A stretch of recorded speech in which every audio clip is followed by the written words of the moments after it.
Donc l'enregistrement a démarré. À nouveau, bonjour et bienvenue.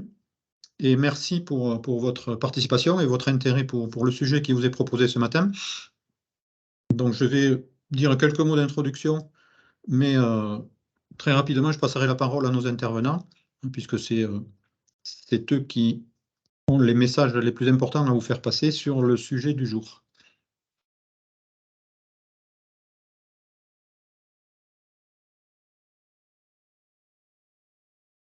Bon, déjà, ce webinaire est organisé dans le cadre d'un parcours régional Industrie du futur, qui est opéré par le Conseil régional d'Occitanie.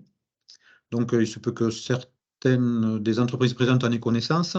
Je vous en dirai quelques mots à la fin du webinaire pour rappeler son fonctionnement et les modalités de participation, sachant que ce programme est ouvert jusqu'au 31 mars prochain. Donc, s'il y a encore des entreprises candidates, c'est le moment de se manifester. Et donc, je vous expliquerai à la fin comment ça fonctionne. Le webinaire s'inscrit aussi dans le cadre des actions que nous menons au sein des CCI face à la crise énergétique.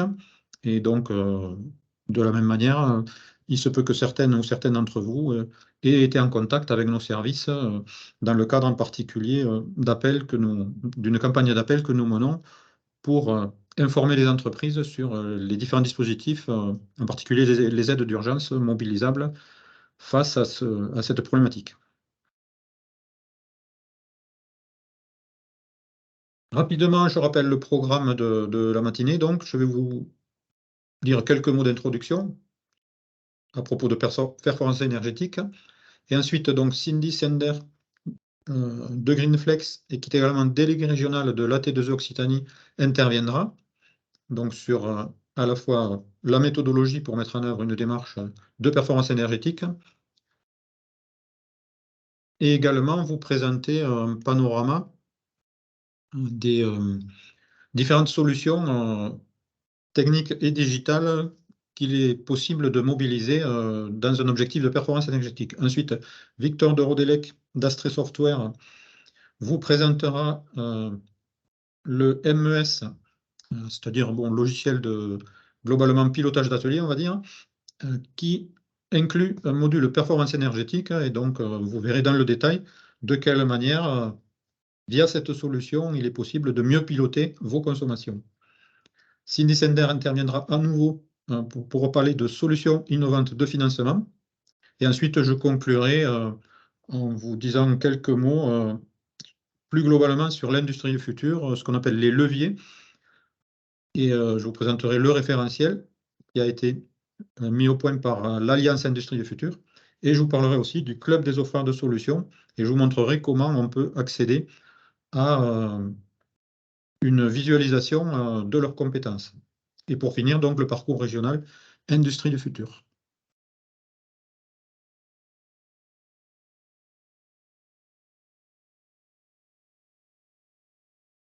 La performance énergétique, donc je l'ai définie ici comme étant l'association de ce qu'on appellerait la sobriété et l'efficience. La sobriété, c'est tout simplement consommer moins, pour évidemment dépenser moins, et au-delà de ça, préserver les ressources naturelles. C'est l'objectif, j'imagine, que vous poursuivez tous. L'efficience se définit comme étant un rapport entre le résultat que l'on obtient et les ressources que l'on a consommées pour obtenir ce résultat. Et donc, votre objectif également, c'est d'améliorer l'efficience d'un point de vue énergétique, mais dans l'ensemble des domaines également. Donc, consommer moins, certes, mais au-delà de ça, consommer mieux, optimiser l'utilisation de la ressource énergie et plus globalement de toutes les autres ressources dont on sait évidemment qu'à l'échelle de la planète, elles sont limitées. Alors, vous connaissez sans doute le message répété à l'envi, je baisse, j'éteins, je décale. Donc ça, c'est facile à dire. En entreprise, peut-être beaucoup plus difficile à faire. Ce message, il est facile à comprendre, mais vous, votre souci, c'est vous produisez, vous créez de la valeur, et tout ça, vous souhaitez continuer à le faire dans les meilleures conditions possibles. Donc, l'objet du webinaire de ce matin, c'est de vous montrer qu'il existe des solutions dans cet objectif. Et On ne va pas nécessairement les aborder toutes, mais on va en aborder quelques-unes, et en particulier des solutions digitales. Donc sans plus attendre, je vais arrêter ce partage et passer la main donc à Cindy Sender qui va intervenir sur la première partie. Merci Denis et merci à la CCI pour son invitation. Je vais partager mon écran. Dites-moi si vous voyez bien. Parfait. Vous voyez bien mon écran? Parfait. Super. Donc comme, Denis le disait, donc en fait, moi je viens avec, 2 casquettes aujourd'hui. Donc une première casquette de déléguée régionale à T2E et une deuxième casquette, Greenflex. Donc je vais commencer par vous parler un petit peu de solutions digitales et techniques, avec un premier temps ma casquette à T2E, puis ma casquette, Greenflex. Donc sans plus attendre, en parlant un petit peu de la T2E Occitanie, je vais un petit peu vous présenter qui nous sommes. Donc la T2E, si vous ne nous connaissez pas, on est une association professionnelle qui agit en faveur de la maîtrise de l'énergie. On est une association relativement ancienne dans ce domaine puisqu'on existe depuis 1978. Depuis à une époque où on parlait un petit peu moins de ces sujets de sobriété énergétique et de maîtrise de l'environnement qui sont devenus, beaucoup plus populaires dans les dernières années. Donc la T2E, en fait, c'est 2 400 adhérents au niveau national avec, en fait, des clubs et des expertises, répartis en 2 pôles, donc pôle efficacité énergétique et pôle énergie renouvelable.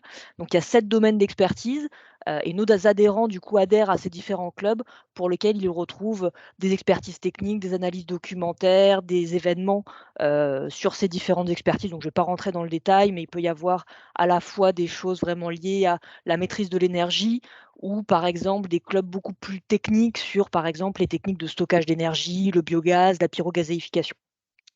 On a aussi une, revue dédiée à la maîtrise de l'énergie qui est publiée, qui s'appelle Énergie Plus, pour laquelle vous pouvez vous abonner, qui est diffusée en papier, mais qui est maintenant également, sous format digital.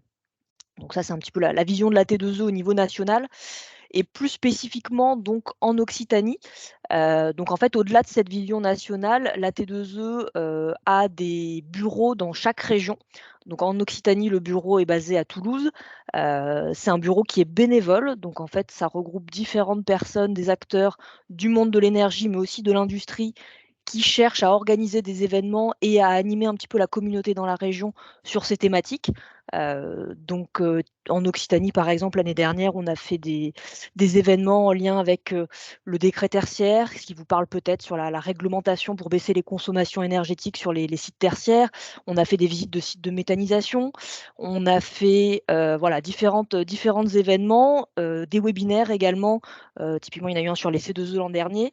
Cette année, il y en a eu un premier il y a quelques jours sur le financement de la transition énergétique, et il y a aussi différents projets qui sont, dans les tuyaux. Donc normalement, organiser, un événement autour de la géothermie qui attire de plus en plus, quelques visites de sites industriels, peut-être un colloque sur le stockage de l'énergie. Enfin voilà, différents événements, pour permettre à nos adhérents, de se rencontrer, de partager des bonnes pratiques, de savoir un petit peu ce qu'il se fait, sur la maîtrise de l'énergie dans la région, et permettre un petit peu à chacun de monter en compétences et de permettre d'appliquer cela, au sein de son entreprise. Et également, on a aussi pas mal d'adhérents qui sont des collectivités, donc ils cherchent aussi des idées pour mettre en place ce type de technologie, au sein de la collectivité.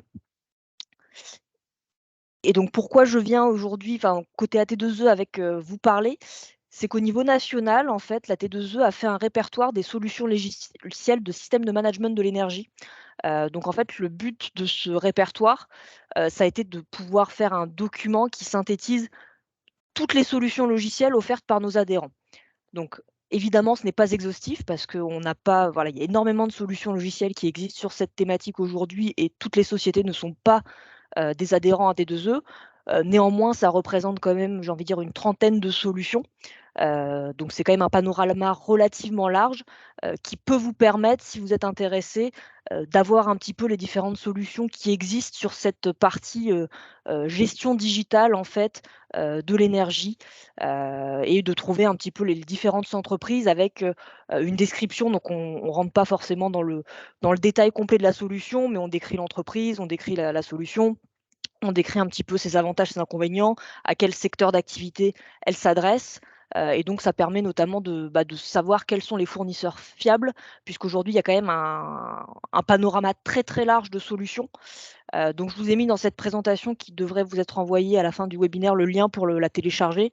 Je ne vais pas rentrer dans le détail des différentes solutions parce que déjà c'est pas forcément je les maîtrise pas toutes, et c'était plus pour vous dire que voilà, ce répertoire, ce guide existe, et voilà, vous avez une capture ici pour vous montrer un petit peu à quoi ça ressemble, une vision un petit peu compilée des différentes solutions qui sont présentes, et pour chaque solution, des fiches qui donnent un petit peu l'analyse AT2E sur la solution logicielle. Donc voilà un petit peu pour ma casquette AT2E sur ce sujet. Et comme donc le disait Denis dans son introduction, maintenant je vais vous parler un petit peu plus de comment mettre en place une démarche de performance énergétique dans un contexte industriel. Je vais plutôt utiliser dans ce cadre-là ma casquette Greenflex. Donc comme vous l'avez compris, donc le rôle AT2E, c'est un rôle bénévole pour animer une communauté. Et dans la vie de tous les jours, donc moi je travaille chez Greenflex en tant que responsable de compte industriel sur tous nos clients de la zone Midi-Pyrénées. Donc je compte vous présenter un petit peu qui nous sommes, et puis surtout vous présenter en tout cas les solutions qu'on essaye de mettre en place chez nos clients aujourd'hui pour lancer un petit peu des accompagnements techniques sur la performance énergétique, qui est un enjeu clé notamment dans l'industrie. Donc déjà un petit peu pour présenter Greenflex. Donc Greenflex, en fait, on est un acteur qui œuvre à tout ce qui est transition énergétique et environnementale. Donc ça veut dire qu'on agit surtout sur les sujets d'efficacité énergétique et aussi de décarbonation, qui sont quand même des enjeux de plus en plus prégnants dans les entreprises, avec en fait trois expertises fortes au sein de l'entreprise. Donc un premier pôle, donc c'est ce que vous voyez un petit peu en jaune à gauche sur cette diapositive, une activité de conseil en fait, où on aide les entreprises à définir leur stratégie RSE, leur stratégie bas carbone, enfin vraiment à essayer d'avoir une feuille de route, à essayer d'identifier un plan d'action pour passer, avant de pouvoir passer à l'action. Voilà, il faut quand même pouvoir se poser, et donc c'est vraiment une activité plutôt de conseil, où on a une centaine de personnes au niveau national qui travaillent à ce sujet, donc plutôt à l'attention des dirigeants, des chefs d'entreprise, des décideurs au sein des entreprises. Donc ça, c'est un petit peu notre première facette. Et la différence par rapport à de nombreux cabinets de conseil avec lesquels vos entreprises ont peut-être pu avoir l'occasion de travailler, c'est que nous, on n'a pas pour vocation de s'arrêter au moment du conseil, où c'est très bien, on vous donne des conseils, des belles diapositives, mais après, il faut mettre en place les projets de performance énergétique. Et c'est là où souvent ça se complique, parce que sur le papier, ça a l'air simple. Dans la réalité, on sait que c'est toujours beaucoup plus complexe. C'est pour ça qu'on a donc la deuxième activité que vous voyez en rouge, qui est une activité plutôt de bureau d'études en fait, de déploiement des projets d'efficacité énergétique. Donc c'est environ 200 ingénieurs en efficacité énergétique sur toute la France, qui accompagnent le déploiement des projets une fois qu'ils ont été identifiés. Donc ça va des phases, j'ai envie de dire, d'audit énergétique, donc déjà sur un site qui n'a par exemple pas du tout mis en place une démarche d'analyser tout ce qui peut être fait et de les prioriser dans le temps, en fonction de différentes, voilà, de la vision de l'entreprise. Si c'est une vision purement lancer les actions les plus économiques, ou bien lancer les actions les plus simples en priorité, ou lancer les actions les plus décarbonantes. Enfin voilà, il peut y avoir différents facteurs de choix, jusqu'à la partie genre assistance à maîtrise d'ouvrage, réalisation des projets en tiers de confiance. Et sur ce type de projet, ça peut être très, très large dans le secteur industriel. On peut aller de projets assez simples, par exemple mettre en place des LED, des projets d'isolation, des projets de changement de chaudière, des projets de récupération de chaleur fatale, des projets, voilà, c'est le champ des possibles est quand même relativement grand sur les sites industriels. Donc ça, c'est la deuxième activité, et la dernière activité, c'est la partie financement. Parce qu'en fait, vous devez le voir aujourd'hui, entre l'inflation des matières premières, les coûts énergétiques qui augmentent, il y a beaucoup de priorités, il y a beaucoup de nécessités de financement au sein de l'entreprise. Il peut y avoir beaucoup de priorités plutôt liées à la performance industrielle, et le sujet du financement de ces projets est quand même quelque chose de très important, puisque malheureusement ou heureusement, je ne sais pas ce qu'il faut dire, mais il va y avoir des investissements. Aujourd'hui, juste avec de la régulation et du pilotage, on va gagner 3, 4, 5 %, c'est très bien, mais c'est pas ça qui va nous permettre de faire de vrais gains sur la partie énergétique. Et donc on prend le parti pris de dire que dès le début, il faut impliquer les décideurs financiers et réfléchir aux mécanismes de financement de ces projets et pas faire des études techniques pendant 1 an pour arriver à la fin bloqué parce qu'on peut pas aller plus loin, parce qu'on n'a pas les budgets validés, parce que, voilà, il y a d'autres priorités pour l'entreprise. Et donc quand on dit financement, c'est expliquer un petit peu tous les mécanismes qui existent. Donc il y a des mécanismes d'aide, donc il y a différentes subventions que vous connaissez peut-être, que ce soit avec, la région, que ce soit avec, l'ADEME, que ce soit avec le mécanisme des certificats d'économie d'énergie. Donc voilà, c'est conseiller déjà sur quelles subventions sont éligibles ou non et les agréger éventuellement dans des dispositifs, typiquement des dispositifs par exemple de tiers financement, où c'est un tiers qui porte, le financement du projet avec juste des loyers pour l'entreprise qui sont des charges qui sont compensées par rapport aux gains énergie. Donc ça permet de faciliter le déploiement du projet. Ça peut être du leasing énergétique, ça peut être des contrats qu'on appelle des contrats de performance énergétique où il y a un engagement sur la performance et si cette performance n'est pas atteinte, il y a des pénalités pour s'assurer en fait que, la performance et les calculs initiaux faits sur la solution soient bien atteints et donc on n'a pas, fait des plans sur la comète qui en fait ne se réalisent pas une fois que le projet a été déployé. Donc voilà, c'est tout un panel de solutions et c'est un petit peu cette vision clé en main de la stratégie au déploiement financier et technique qu'on essaye de proposer à nos clients, heu, avec, donc, pour la partie, Occitanie, donc, on a une agence d'une trentaine de personnes, basée à Toulouse qui s'occupe, notamment de l'Aveyron et de nos clients industriels sur cette zone. Sachant qu'on est sur un modèle où, bien sûr, on travaille avec des PME, des ETI et des grands groupes, mais le cœur d'activité, c'est surtout, les PME et les ETI, parce que les grands groupes ont déjà beaucoup de gens qui s'occupent, de ces projets et puis c'est très cloisonné. Là où, ce business un petit peu, ce qu'on appelle multi-expert en interne, fonctionne bien avec des PME où on sait qu'on a plus difficilement les ressources pour traiter ces sujets et plus difficilement peut-être les connaissances, de ce qui se passe aujourd'hui, notamment sur l'aspect financement qui est, de plus en plus, complexe, ce qui est positif puisqu'il y a de plus en plus d'aides, il y a de plus en plus de mécanismes pour faciliter cette transition, mais si on n'est pas expert du domaine, c'est quand même très compliqué de s'y retrouver en regardant en 5 minutes, ce qui existe.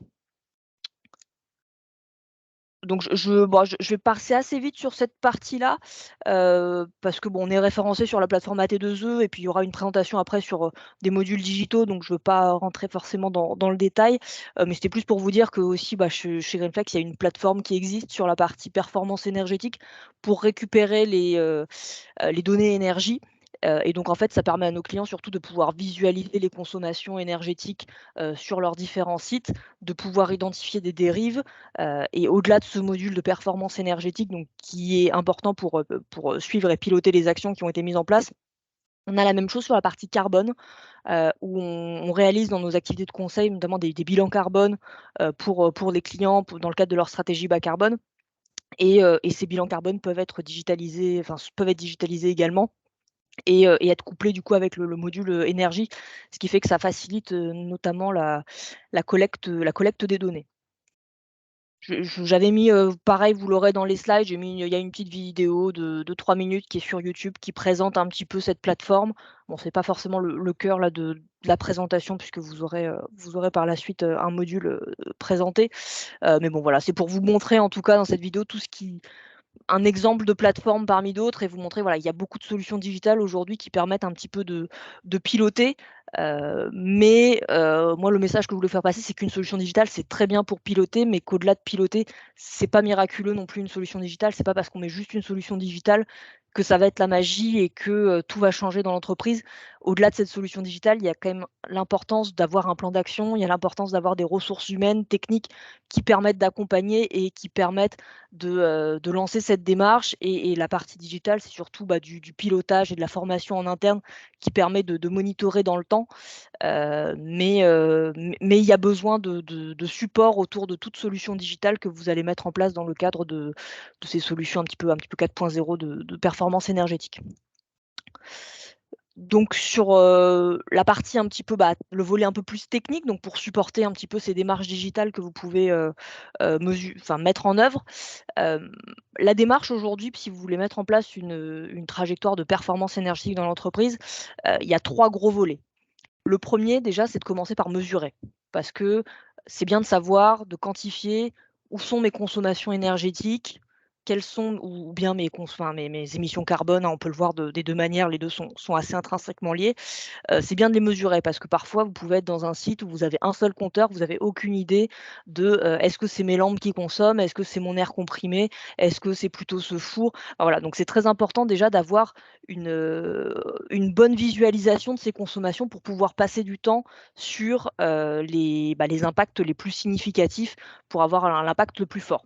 Donc je prends l'exemple par exemple on a travaillé avec un site industriel qui pensait que c'était la partie process qui était la plus énergivore et en fait en analysant les consommations, on a pu montrer que 50 des consommations étaient liées à la partie chauffage parce que c'était vraiment une vraie passoire thermique. Le site, il y avait une grosse partie entrepôt également et en fait, au lieu de travailler alors c'était important de travailler sur le process, mais la partie chauffage qui était un petit peu négligée parce que, voilà, les employés avaient froid, on montait un petit peu plus le chauffage que nécessaire. C'était une passoire thermique. On était dans le Lot, donc on était dans un endroit, avec un petit peu d'altitude, où il y avait pas mal de froid l'hiver. On a pu montrer que, il fallait aussi travailler sur cet aspect qui était peut-être moins lié à l'aspect industriel, mais qui était aussi relativement important. Donc c'est pour ça que je dis que c'est très important de quantifier parce qu'on est souvent surpris, en fait, de là où sont nos consommations énergétiques par rapport à ce qu'on pense, et on est encore plus surpris souvent quand on le fait sous un point de vue carbone, parce qu'on a un petit peu des idées sur, voilà, ça émet du carbone parce que voilà, on est sur du gaz, c'est polluant et cetera. Et en fait, il y a d'autres postes, d'autres démissions qui peuvent, être importants dans des démarches bas carbone, qui peuvent être liées peut-être plus à, la mobilité des employés, à des actions liées aux achats et cetera, de certains produits qu'on utilise dans la production. Donc voilà, donc la partie mesure est quand même j'insiste dessus, est quand même très importante parce que, avant de partir, il faut quand même savoir d'où on part et de partir sur les bonnes actions. Après évidemment, c'est la réduction et la réduction, il y a pas mal de leviers qui existent. Il y a tout ce qui va être l'optimisation des consommations, par exemple avec des gestions centralisées du bâtiment, avec, des meilleures régulations sur des consignes de température, avec, la régulation sur le process. Enfin voilà, il y a pas mal de choses qui peuvent être, mises en place. Après on peut réaliser et changer un petit peu la conception des installations. On peut également surtout penser à l'autoconsommation sur la partie énergétique, donc avec bon, il y a le classique des panneaux solaires, photovoltaïques sur les sites, ce qui est, quelque chose de relativement classique et qui se déploie facilement maintenant, notamment avec la régulation. Par contre, j'attire à votre attention sur le fait que sur des sites industriels, ça peut quand même poser des problèmes, notamment en toiture, avec, des problématiques, les pompiers qui parfois, ça peut poser problème vis-à-vis du process d'un point de vue sécurité, vis-à-vis des accès, vis-à-vis de si la toiture est amiantée et cetera. Ça peut avoir plus de difficultés en toiture, peut-être qu'en ombrière, ça fait plus de sens parfois sur certains sites industriels quand on a de la place sur, notamment sur des parkings. Mais quand on dit, énergie renouvelable de consommation, il y a pas que l'électricité. On peut aussi avoir pas mal d'énergie renouvelable sur la partie chaleur, par exemple, des chaufferies biomasse. On peut penser à de la géothermie. On peut penser voilà, il y a pas que cette partie photovoltaïque qui est très mise en lumière. On peut avoir aussi du solaire thermique, donc le solaire qui nous permet d'avoir de la chaleur. Donc voilà, réfléchir un petit peu à toutes ces façons d'autoconsommer et pour sortir un petit peu du réseau et puis surtout, en fait, avoir une visibilité sur les coûts. Parce qu'en fait, toute la part aujourd'hui, on voit bien la dépendance et la volatilité sur le marché, et le fait de pouvoir, produire soi-même son énergie avec des coûts qui sont fixés dans la durée, c'est quand même quelque chose de très important pour de la visibilité sur les coûts. Et enfin, une fois qu'on a réduit au maximum, souvent on a quand même un minimum de consommation nécessaire. On peut avoir, d'autres idées. Typiquement, si on a de la chaleur fatale qu'on récupère, dont on n'a pas besoin sur son site, on peut peut-être penser à la donner à d'autres industriels qui sont dans la même zone ou sur des réseaux de chaleur ou enfin voilà, essayer de contribuer à sa manière avec, dans l'activité, dans la zone économique, ou contribuer sur des projets plus lointains, notamment avec des projets de compensation. Mais bien sûr, c'est vraiment la dernière étape, cette sujet compensation. Enfin, on voit beaucoup d'entreprises qui aujourd'hui parlent beaucoup de, «Je mets en place des réductions carbone» et cetera et qui en fait payent juste des programmes de compensation. Ça n'a pas de sens. il faut déjà faire le travail chez soi en interne, réduire au maximum sa consommation, autoconsommer au maximum, mettre le plus en place d'énergie renouvelable et puis sur le reliquat, si on veut être vraiment perfectible et aller au bout de la démarche, contribuer pour que d'autres puissent se lancer dans ces projets de réduction. Bon, je vais passer parce qu'en fait, je l'ai un petit peu dit dans la présentation, mais c'était voilà, il y a dans cette slide des exemples de, c'est quoi des projets, voilà, pour optimiser des variateurs de vitesse, des économiseurs, c'est quoi le type de projet pour l'autoconsommation, pour l'approvisionnement renouvelable et cetera. Donc vous aurez la slide, mais ça donne des idées et bien sûr, ce qu'il faut retenir, c'est qu'il y a pas de solution miracle et que chaque site est différent. Donc si un site va mettre en place une solution et que c'est la bonne solution pour son site, ça ne veut pas dire que le voisin qui a un process, qui a des consommations, qui a, des horaires de fonctionnement différentes, aura la même solution. Donc c'est pour ça que, sur ces thématiques, il y a pas de solution un peu plug and play qu'on peut dupliquer. Ça dépend vraiment du cas par cas puisque, chaque site industriel, vous devez le savoir, est très différent en termes de besoins énergétiques, en termes de pics de production, en termes, voilà, d'horaires d'ouverture, en termes d'objectifs aussi qu'on va se fixer, pour réduire cette volatilité par rapport aux coûts. Donc il faut vraiment avoir un plan d'action, précis par entreprise. Bon, je l'ai aussi un petit peu dit un peu en introduction, mais heu, ce que Greenflex en tout cas propose avec ses clients, donc c'est cette partie déjà d'identifier ses impacts, définir ses objectifs, donc c'est vraiment cette partie de mesure des consommations d'énergie, de mettre en place un plan d'action, donc que ce soit par, des audits assez larges sur les consommations ou une étude plus spécifique si par exemple on a déjà identifié que, je sais pas, on a envie de mettre en place tel projet d'efficacité énergétique ou telle, solution d'énergie renouvelable, de faire vraiment une étude de faisabilité un petit peu plus poussée pour, savoir comment on va l'implanter. Est-ce que c'est vraiment faisable? Comment on va s'approvisionner avec le combustible?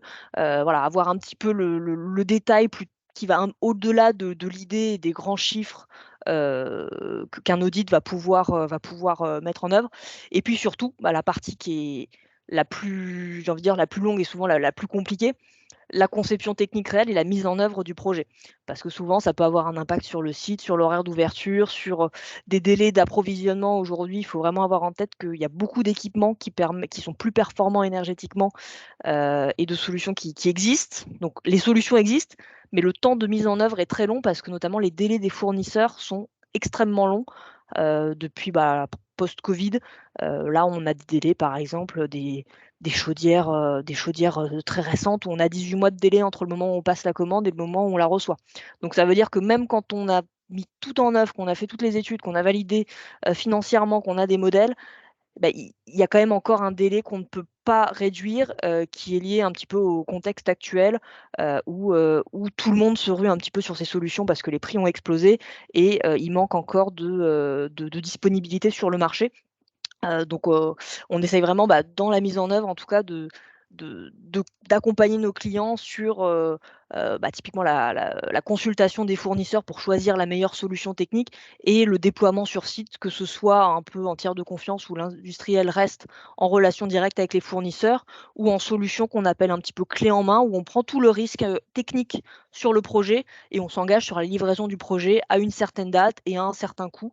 Et si ce coût doit être dépassé parce qu'il y a eu des aléas, c'est pour la responsabilité de Greenflex. Enfin, voilà, tout le risque est déporté et c'est vrai que pour, une PME, c'est souvent quelque chose d'intéressant parce qu'on n'a pas les ressources, encore une fois, pour s'occuper de consulter 4 fournisseurs, d'analyser les devis, de, suivre un petit peu au jour le chantier, de voilà et on n'a surtout pas envie de se retrouver avec, un devis initial qui est à 500 000 € et puis, il y a des imprévus, il y a des choses qui augmentent et puis on se retrouve avec 700 000 € et on n'avait pas du tout prévu ça et ça sort du budget.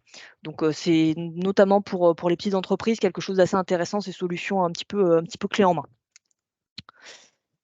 Hem, Bon, je voulais vous parler un petit peu après d'exemples de ce que font certaines, entreprises un petit peu plus connues. Enfin, maintenant que voilà la démarche, est un petit peu, voilà, est parcourue, enfin de manière, très très très haut niveau bien sûr, mais Bon, je vais passer un petit peu, je vous ai mis quelques clients qu'on accompagne sur, de la partie stratégique à des filières spécifiques, des technologies spécifiques qui sont mises en place sur les sites.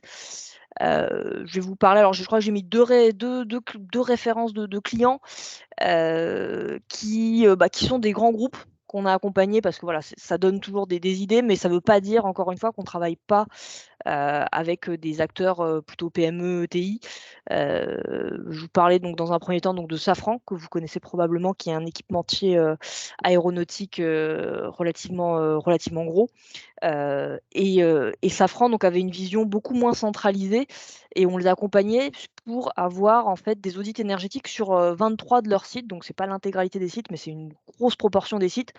Donc ils voulaient pas une vision très centralisée de quelles actions je vais mettre en priorité, tel premier site, tel deuxième site. C'était plus chaque site était autonome pour mettre en œuvre un plan d'action.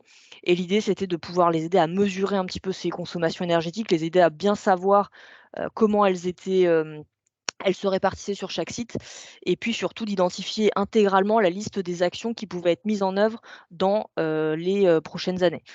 Donc quand on dit, la liste des actions, ça veut dire, l'intitulé de l'action, ça veut dire, l'investissement nécessaire pour réaliser l'action, la difficulté de réalisation, les aides à l'heure actuelle existantes sur ce projet, ce qui permet d'avoir une vision sur, notamment tous les temps de retour sur investissement, qui peuvent être envisagés.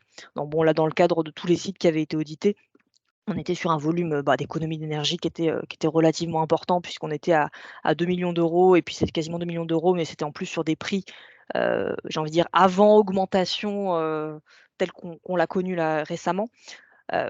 Et donc là, on est plus dans la partie, construire un petit peu son plan d'action, avoir une visibilité de tout ce qui existe avant la partie la plus compliquée. Donc, je disais, c'était vraiment de passer à l'action et puis de prioriser un petit peu ces différentes actions. Et je vais vous parler d'un autre grand groupe également de la région, qui est Pierre Fabre, qui est donc un acteur dans la dermocosmétique, dans le Tarn, enfin principalement dans le Tarn, où, la vision a été un petit peu différente par rapport à ce que je mentionnais sur Safran, où Pierre Fabre a voulu avoir pour le coup sur ses sites industriels une vision beaucoup plus centralisée. C'est-à-dire avoir une feuille de route, mais qui dit: «Bah, voilà, est-ce qu'il vaut mieux que je fasse, telle première action sur, ce site d'Avène? Est-ce que je veux faire cette deuxième action sur le site de Cahors? Est-ce que je» enfin voilà, de pouvoir en fait avoir une feuille de route, mais centralisée, pas au niveau de chaque site, mais au niveau global parce qu'ils ont créé une entité, au niveau du groupe qui est en charge de, s'assurer que, la trajectoire énergétique, soit bien suivie. Donc la méthode a été un petit peu la même, hein, d'identifier les différentes solutions techniques en visitant les sites, en posant des questions aux industriels, en récupérant les informations, l'idée c'était donc d'avoir une feuille de route priorisée, qui soit validée par les équipes opérationnelles pour pouvoir notamment planifier des budgets et que cette feuille de route, au-delà d'être, faisable techniquement d'un point de vue budget, soit aussi en ligne avec certains enjeux réglementaires, et notamment donc un enjeu réglementaire, qui est important pour Pierre Fabre, qui est le décret tertiaire, qui est en fait une obligation réglementaire de baisser les consommations énergétiques sur les sites dits tertiaires ou sur, la partie tertiaire des sites industriels. Donc il faut faire attention parce que même un site industriel peut être concerné, dès lors qu'il y a plus de 1 000 m² de bureaux ou d'entrepôts, sur le site, donc qui impose de baisser de moins 40 les consommations énergétiques à horizon 2030. Donc c'est quand même une obligation relativement forte et donc il fallait s'assurer que ce planning heu, puisse permettre aussi d'atteindre cet objectif. Hem et donc voilà, donc cette phase avait été réalisée et puis là, on rentre dans la phase de déploiement, mais c'était plus pour vous dire qu'en tout cas, c'est très important, avant de se lancer dans des projets quand même d'avoir une vision globale pour choisir le bon projet parce qu'on sait qu'un projet, notamment dans un contexte industriel de performance énergétique, ça met aujourd'hui quand même des mois, voire des années, à sortir entre le moment où on a l'idée et le moment où il y a vraiment les économies d'énergie sur site, du fait des délais, du fait des coûts, du fait de plein de raisons. Donc c'est important un petit peu de se lancer tout de suite dans l'action la plus performante plutôt que, de passer énormément de temps, par exemple, à, juste faire de la sensibilisation collaborateur pour qu'ils éteignent la lumière. Je caricature évidemment, mais, alors c'est très bien et il y a pas de tous les gestes, comptent, mais ça va peut-être demander beaucoup d'énergie à la personne en charge de l'environnement, du QHSE, pour gagner 0,5 % de gain. Alors que, si on choisit un bon projet, il y a certains projets où on peut avoir quand même 5, 10, 15 %, et c'est quand même plus intéressant d'un point de vue, économique et d'un point de vue, évidemment environnemental. Heu, J'en ai fini un petit peu pour la première partie de la présentation et je reviendrai sur la partie plutôt financement par la suite. Heu, je ne sais pas si vous voulez qu'on prenne des questions après chaque présentation ou plutôt à la fin? Je sais pas, Denis, comment vous Je souhaitez? proposerais d'enchaîner avec la présentation de Victor euh, et plutôt de réserver les questions à l'issue de sa présentation. Parfait. Bah, merci beaucoup pour votre attention, en tout cas, Merci et je Cindy. vous laisse Victor. Bonjour à tous. Je vais vous présenter donc à travers cette présentation donc le MES, une solution 4.0 pour la performance énergétique. Alors tout d'abord, je vais me présenter. Donc Victor de Rodelec, ingénieur commercial donc pour la société Astre Software. Je suis responsable donc du secteur du Sud-Ouest et je suis basé donc à Toulouse. Quelques mots sur la société. Donc, Astre Software, on est éditeur et intégrateur de logiciels MES. Donc, on a deux logiciels MES que l'on commercialise, AkiWeb et Astengo. Je vous en parlerai un peu plus sur la slide suivante. Donc, ces logiciels MES sont dédiés aux PME et aux ETI. Donc, AkiWeb, c'est un logiciel MES complet avec toutes les fonctionnalités qu'on peut attendre d'un logiciel MES, suivi de production, planning, qualité, maintenance, traçabilité, et également le monitoring de l'énergie. AkiWeb donc, est un logiciel MES qui accepte la personnalisation. Et on a également tout récemment commercialisé un nouveau logiciel qui s'appelle donc Astengo, qui est le premier logiciel SaaS, le premier MES SaaS du marché, sans engagement. C'est un abonnement mensuel, un peu comme Netflix. Le périmètre fonctionnel, par contre, d'Astengo est limité donc au suivi de la production, à la digitalisation des ordres de fabrication, des instructions au poste de travail. Donc un périmètre un peu plus restreint. Ce logiciel donc SaaS qui s'appelle Astengo n'accepte voilà, c'est un logiciel standard voilà, qui reste avec des fonctionnalités standards.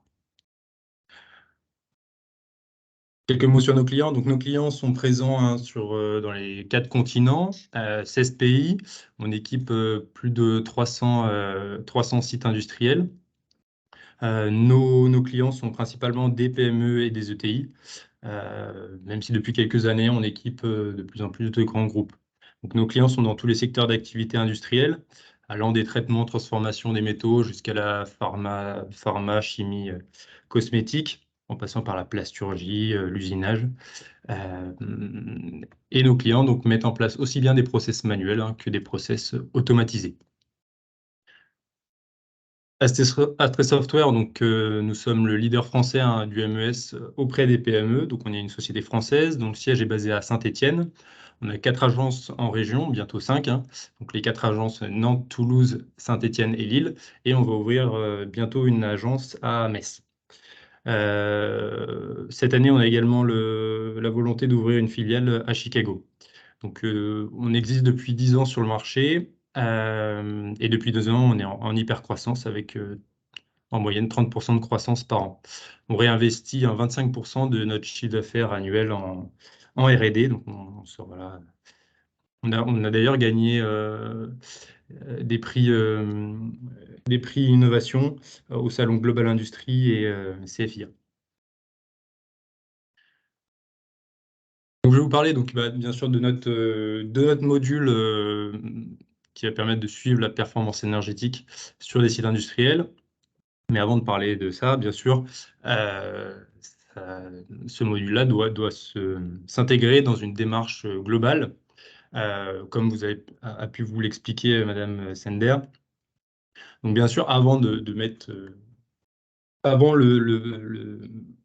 le check et le act, enfin le do, check et act, il va falloir faire le plan do, pardon. Pour mettre en place un suivi énergétique, on va pouvoir suivre la route d'Hamming, donc plan, do, check, act. Avant le check et le act, il y a le plan et le do.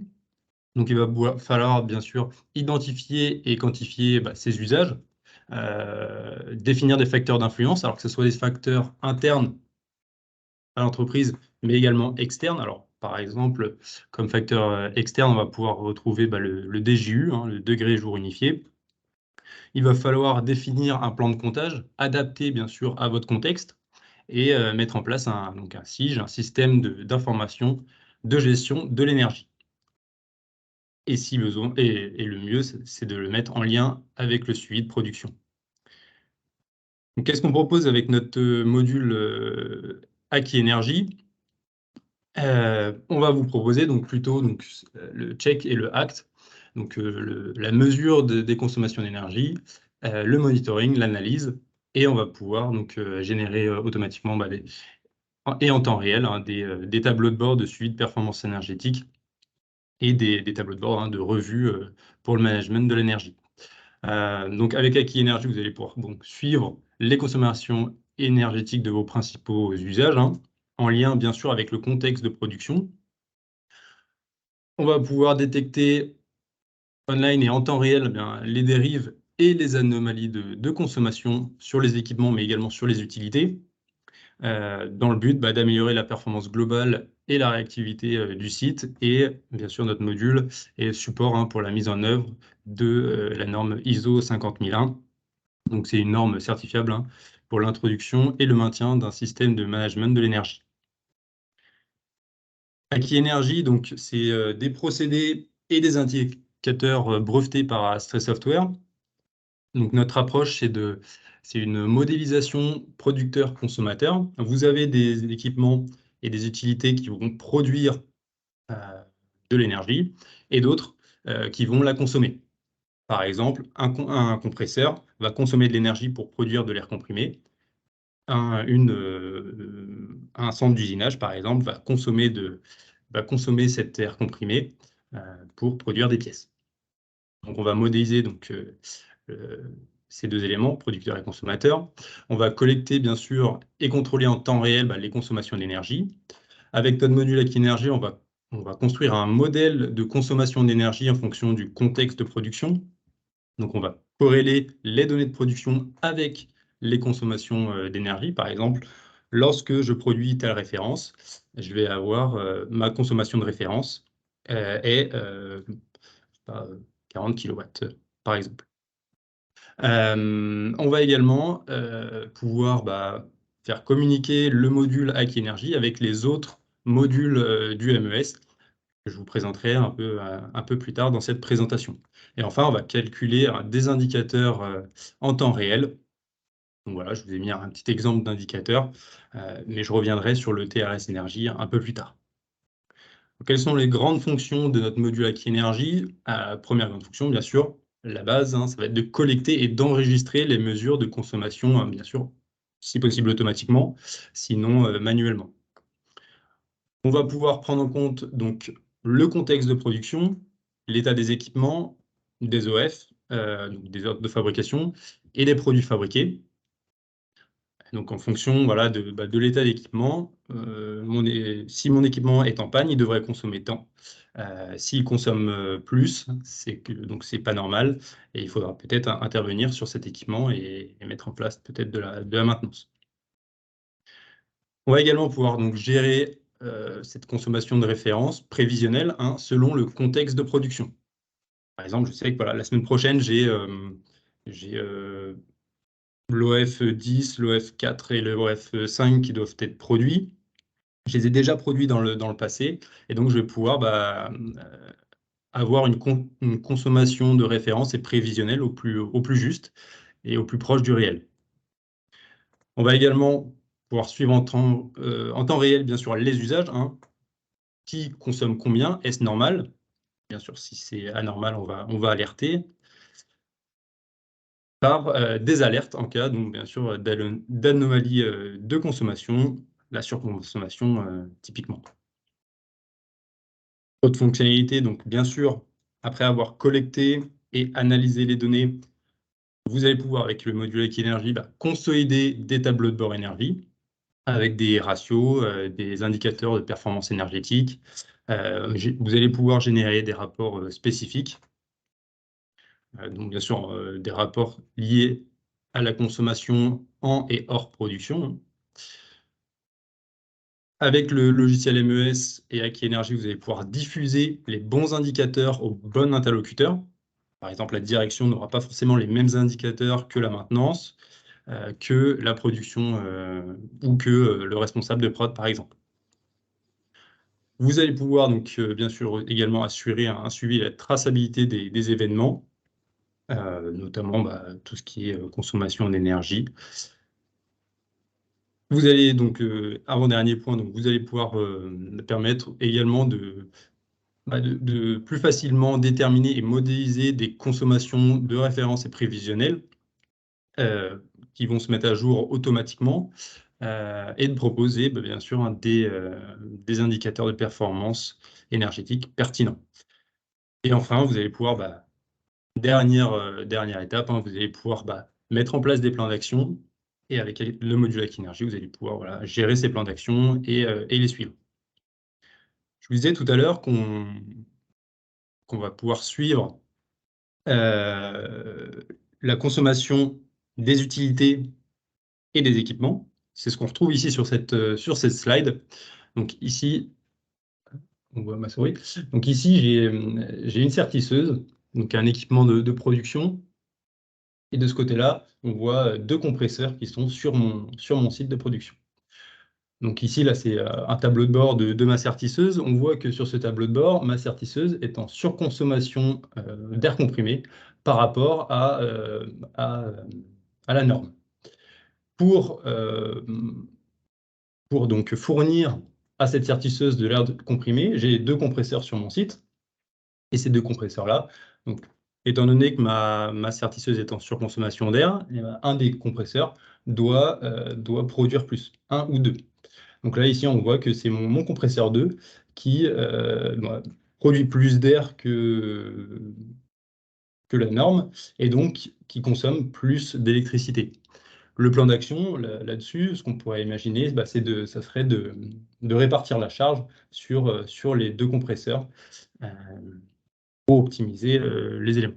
Donc voilà, vous allez avoir une cartographie vraiment complète de la consommation et de la production de l'énergie sur votre site. Autre élément, donc vous connaissez, j'imagine que pour certains d'entre vous, je ne vais pas apprendre grand-chose sur le TRS. Donc le TRS, c'est un indicateur qui permet de suivre un peu la performance de l'équipement. Ce TRS, cet indicateur est composé de 3 taux. Un taux de disponibilité opérationnelle. Si mon taux de disponibilité opérationnelle est à 100%, ça veut dire que ma machine n'a pas eu d'arrêt et tourne sur la période d'analyse. On va retrouver le taux de performance, qui est la capacité de mon équipement à tourner à la bonne cadence ou au bon temps de cycle. On va également retrouver le taux de qualité, qui est la capacité de mon équipement à produire des pièces bonnes. À cet indicateur-là, le TRS, on va, nous, avec notre module Aki-Energy, ajouter le taux de performance énergétique. Donc, on va pondérer le TRS de la norme AFNOR par ce taux de performance énergétique, ce qui va nous donner le TRS énergie. En effet, la compétitivité, c'est donc la performance industrielle plus la performance énergétique.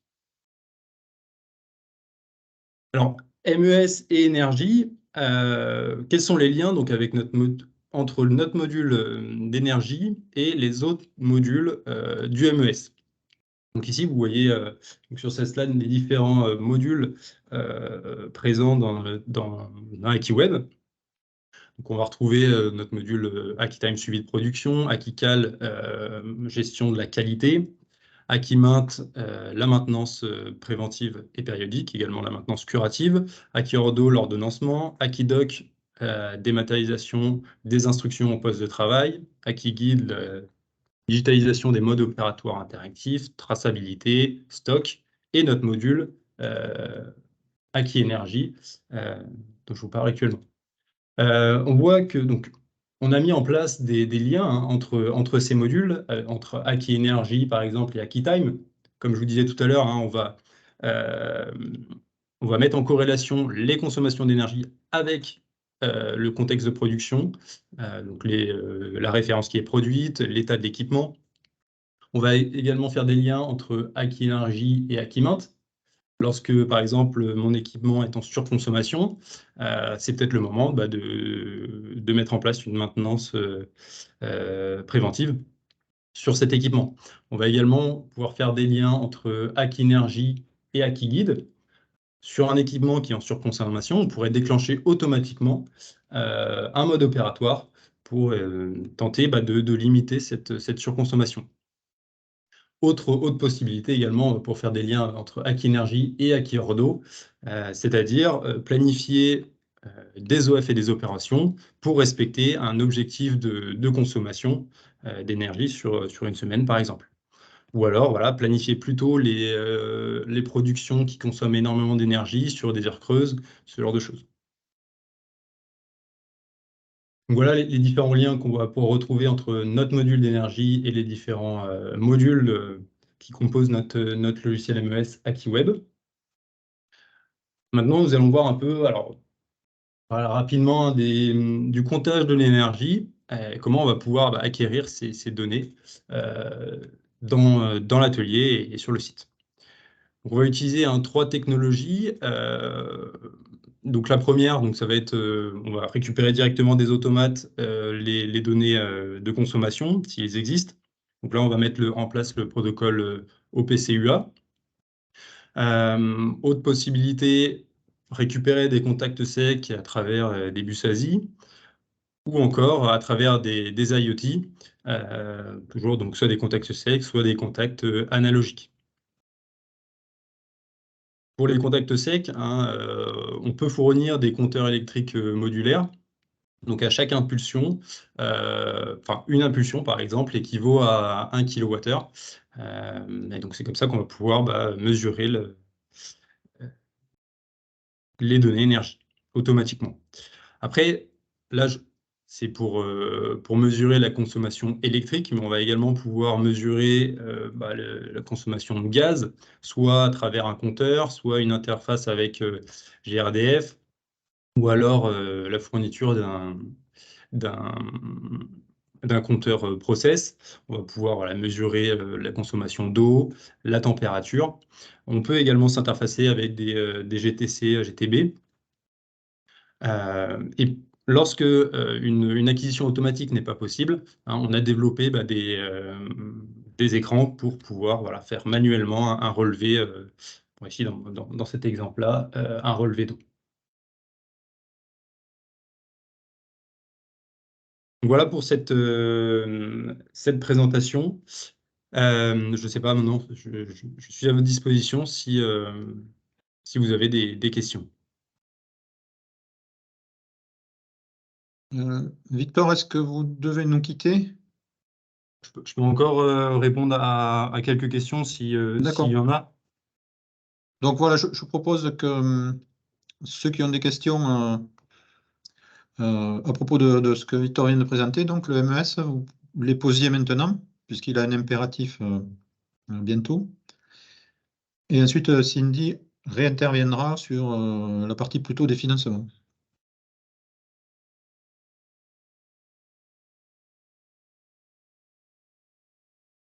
Donc sur la partie MES et le module énergie du MES, y aurait-il des questions?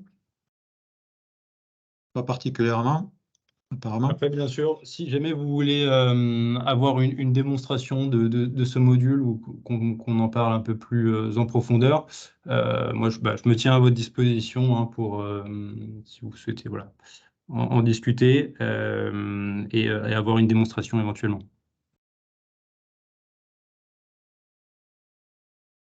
Merci Victor. Merci également de me faire parvenir du coup le support de présentation afin que je puisse le diffuser aux participants. Tout à fait. Merci à vous. Et donc, Cindy, vous avez à nouveau la parole Super. pour l'aspect financement. Merci. Donc pour parler un petit peu de toutes ces solutions, qu'elles soient digitales, techniques, pour la mise en œuvre de performances énergétiques. Donc le sujet financement est quand même un sujet un peu relativement important. Donc comme je le disais, à la T2E, donc on organise différents événements sur différents sujets énergétiques, et notamment on a organisé très récemment un webinaire sur le financement de la transition énergétique. Donc je me suis proposée dans le cadre de ce webinaire de faire un petit peu une synthèse de différentes aides et différents dispositifs qui existent en région. Sachant qu'avant de les détailler, je vais quand même faire un petit, pas petit prérequis, mais je suis pas forcément experte de l'ADEME, de tous les cahiers des charges, ni de tous les dispositifs BPI, de tous les dispositifs régionaux. J'ai une idée générale, mais je pense que voilà, s'il y a un dispositif dont vous entendrez parler et pour lequel vous avez besoin de vraiment plus d'informations, il faut vraiment aller dans les différents cahiers des charges de dispositifs, parce qu'il y a quand même beaucoup de petites subtilités à droite, à gauche, sur les tailles d'entreprise, sur les conditions minimum, sur les puissances des projets, etc. Donc voilà, l'idée c'est de vous faire un petit panorama de ce qui peut exister, en tout cas de ce qui a été présenté, pour vous montrer qu'il y a quand même beaucoup de dispositifs, et que vous sachiez en tout cas vers quels interlocuteurs régionaux, ADEME, BPI se tourner. Donc sur cette synthèse un petit peu non exhaustive sur les sujets que je trouvais intéressant de mentionner, il y a le dispositif FITEO. Alors ce dispositif, je le connais assez bien, donc j'en parlerai plus en détail par la suite. C'est un dispositif régional en fait pour faire du tiers financement de projets de transition énergétique. Donc c'est-à-dire d'avoir l'investissement porté par une société tierce dont l'actionnariat est porté par l'AREC Occitanie. Donc l'AREC Occitanie, c'est l'Agence régionale énergie-climat d'Occitanie. C'est un petit peu le bras armé de la région Occitanie pour accélérer ces projets de performance énergétique, que ce soit sur les territoires ou auprès des entreprises. Donc je reviendrai plus en détail sur ce dispositif qui peut être appliqué à pas mal de projets d'efficacité énergétique ou de décarbonation. Au-delà de ça, donc l'agence de l'AREC Occitanie a aussi pas mal de dispositifs qui existent sur la partie ENR électrique, notamment avec, que ce soit sur des ombrières ou avec un mécanisme qui s'appelle Oxysun. Donc là, on est plutôt sur des dispositifs vous permettant d'être sur des solutions d'autoconsommation électrique avec des sujets de vente d'énergie sur une durée relativement longue, par exemple 20 ans, où vous n'avez pas à prendre en charge les investissements, mais juste à vous engager sur l'autoconsommation de cette énergie qui va être produite sur votre site. Donc ça, c'est voilà, deux dispositifs assez intéressants côté AREC Occitanie.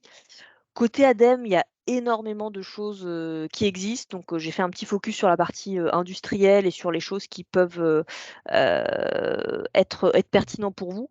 Donc déjà, pour tout ce qui est PME, et pour les sites aussi de moins de 250 salariés, même si c'est des sites de grands groupes ou de grosses ETI, l'ADEME peut subventionner tous les premiers audits énergétiques en industrie. Donc ça, c'est quelque chose qui est intéressant à savoir, parce qu'il peut y avoir des aides de l'ordre de 50 à 70% en fonction de la taille de l'entreprise.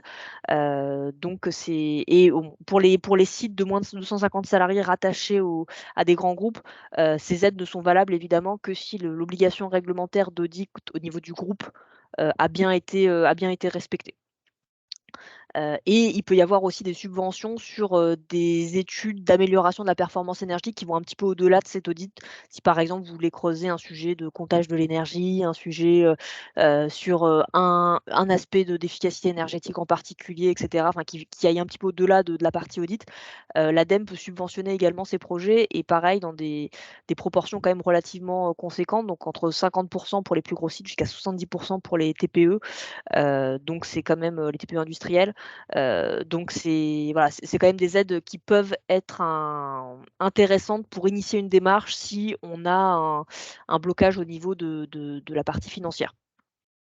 Un autre dispositif qui est aussi intéressant et qui est quelque chose par contre de beaucoup plus novateur, côté ADEME, puisque la partie audit, elle existe depuis pas mal de temps, c'est la partie, sur la partie tertiaire, qui s'applique à toutes les entreprises en fait qui ont des bâtiments tertiaires.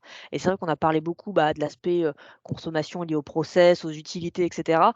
Mais on se rend compte que, voilà, même en étant un site industriel, on a des bâtiments tertiaires, on a des employés, on a des entrepôts et ces sites consomment également, sur de l'éclairage, sur du CVC, sur, voilà, sur pas mal d'aspects et que ça peut être intéressant aussi de lancer cette démarche sur ces bâtiments tertiaires. Et donc il y a aussi un booster, lié à ça côté ADEME, qui peut également être utilisé pour des entreprises qui sont assujetties au décret tertiaire, si tant est qu'elles ont déjà, initié la démarche et sont en ligne avec la réglementation. Ensuite, il y a le fonds chaleur. Alors le fonds chaleur, c'est quelque chose de très, très large. C'est tout ce qui traite aux aides liées à la chaleur renouvelable. Donc la chaleur renouvelable, biomasse, géothermie, enfin tout ce qui va être, de la chaleur qui soit, qui sorte un petit peu de la combustion d'énergie fossile. C'est quelque chose qui est, très important, au niveau ADEME. Enfin, ils ont vraiment des objectifs très ambitieux sur la chaleur renouvelable parce qu'il a été identifié en France qu'il y a énormément encore de gisements, de chaleur fatale. Donc c'est un petit peu moins vrai pour le coup en Occitanie où, le tissu industriel est un petit peu moins représenté par des entreprises très énergivores en chaleur, les papeteries, les sidérurgies, de l'agroalimentaire et cetera qui sont quand même, très très qui ont des besoins de chaleur importants. En Occitanie, c'est un petit peu moins vrai, mais pour le coup, il y a énormément d'aides pour toute cette partie chaleur renouvelable et ça peut aussi, avoir, touché de la chaleur pour le chauffage notamment. Donc je vous invite à vraiment vous regarder le fonds chaleur si, vous avez des projets de chaleur renouvelable. Hem Ensuite, un autre aspect intéressant de l'ADEME qui a été mis en place l'année dernière et qui va être reconduit cette année, c'est la partie décarbonation. Parce que c'est vrai qu'initialement l'ADEME était très axée, énergie et de plus en plus, comme je le disais, l'énergie est indissociable du carbone. Faire de la performance énergétique, c'est bien, réduire ses consommations, c'est sûr que ça fait réduire, aussi les émissions, mais au-delà de ça, il y a aussi le consommer mieux et consommer avec des énergies renouvelables, avec des énergies moins carbonées que ce qu'on a pu avoir par le passé, et l'ADEME subventionne au travers notamment de 3 appels à projets, les projets de décarbonation de l'industrie. Donc là, pour le coup, on est sur des par rapport à, par exemple, l'audit énergétique en industrie, vous pouvez déposer un dossier, tout au long de l'année, il y a pas de clôture d'appel à projet. Là, il y a vraiment des dates, alors j'ai pas les dates en tête, il faut aller sur le site de l'ADEME, il y a vraiment des dates de clôture de projet, de dépôt de dossier, assez strictes, hem et les différents appels à projets, donc il y a Décarb Flash, qui peut être intéressant notamment pour les PME, puisque Décarb Flash, en fait, c'est un appel à projet qui a été mis en place dans un souci de simplifier, les demandes d'aide ADEME sur, une multitude de projets d'efficacité énergétique et de décarbonation. Donc ça s'adresse à des projets, je crois de mémoire, qui sont entre 100 000 € et 3 millions d'euros, de CAPEX, pour, des PME. Et il y a toute, la liste sur le site de l'ADEME des opérations éligibles. Donc voilà, c'est quelque chose qu'ils ont lancé l'année dernière, qui a eu la clôture des dossiers eu lieu en novembre et ils ont toujours pas remis on n'a pas encore de retour d'expérience sur, l'éligibilité des dossiers qui ont été déposés. Mais voilà, non, l'idée, c'était quand même d'avoir des retours assez rapides sur ces aides, par rapport aux projets plus dimensionnants. Et les 2 autres, appels à projets Décarb 1, le BCIAT, le BCIB, là, on est sur des projets, plus importants. Donc Décarb 1, je crois que c'est pour des projets de plus de 3 millions d'euros. Donc là, on est plutôt sur des investissements relativement conséquents de décarbonation. Et le BCIAT, c'est pour tout ce qui est biomasse et le BCIB, c'est, spécifiquement pour, l'industrie du bois.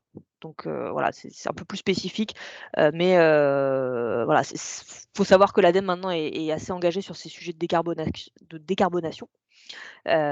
Ensuite, je vous ai mis aussi, des choses que fait BPI qui peuvent vous intéresser, notamment le DIAC Décarbonation. Donc comme je le disais, voilà, le carbone et l'énergie aujourd'hui, c'est quand même intrinsèquement lié, même si le carbone va plus loin avec notamment la prise en compte de ce qu'on appelle le scope 3. Donc scope 1 et 2, c'est toute la partie énergie consommée sur le site ou consommée indirectement sur le site, par exemple avec de l'électricité produite par nos centrales nucléaires, mais qui est consommée sur le site. Et le scope 3, c'est plutôt toutes les émissions indirectes liées à l'activité industrielle. BPI subventionne les premiers bilans carbone et plans d'action avec des acteurs référencés. Donc ça permet quand même d'avoir entre 40 et 60% de subventions et de pouvoir réaliser un premier bilan carbone à un prix plus bas. Et c'est intrinsèquement lié du coup à toutes ces démarches de performance énergétique parce que ça va vous permettre aussi de visualiser quelle est la part de l'énergie dans vos émissions carbone et d'avoir peut-être aussi des plans d'action beaucoup moins opérationnels que des audits énergétiques, mais une première vision haut niveau, sachant que de plus en plus de grands donneurs d'ordre forcent leur chaîne de valeur à avoir des bilans carbone et prennent en compte les actions de décarbonation dans les réponses à appel d'offres ou dans la sélection des fournisseurs. Donc en fait, c'est quelque chose qui se déplace de plus en plus dans la chaîne de valeur et fait que je pense que demain, ne pas avoir fait de bilan carbone, ça sera quelque chose qui ne sera plus possible en fait pour les entreprises de par cette pression des clients. Également la pression parfois de certains employés, notamment les plus jeunes qui sont très sensibles à cette thématique, et aussi tout ce qui est les différentes autres parties prenantes telles que les actionnaires ou même les banques qui regardent de plus en plus la stratégie environnementale pour donner des conditions préférentielles ou non sur l'octroi de financement. Ensuite sur BPI, un autre dispositif qui peut être intéressant, c'est les prêts verts et les prêts d'économie d'énergie. Donc c'est des prêts avec des conditions préférentielles qui sont liées à tous les investissements de transition énergétique. Le prêt économie d'énergie, la spécificité, c'est que c'est vraiment pour les équipements qui sont éligibles au C2E.